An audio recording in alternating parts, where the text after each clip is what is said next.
كاد أن يضع الهلال في المقدمة، ورأسية نموذجية من عيسى المحياني، لكن الكرة تصطدم في القائم الأيسر لعبد الله الدوسري. هنا تعود، تخلص أخيرا من خالد وتعود، ونواف يسجل، نواف يسجل، نواف العابد.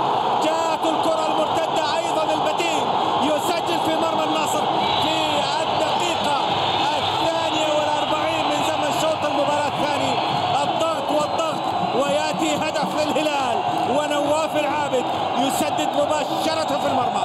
هدف هلالي أول. هذه عادة التمريرة إلى كريستيان والهمسن لعب الكرة العرضية، خلصت من خالد الغامدي، وعلى الطاير، على الطاير ياخذها نواف، عادة من الإصابة والعودة أحمد، والكرة على يمين عبد الله العنزي.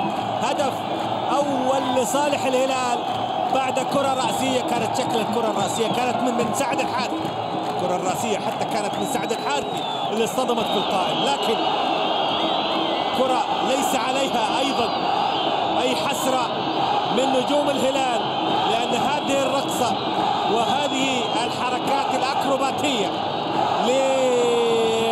لنواف العابد هي من تأتي بالفرحة، والرأسية بالفعل كانت من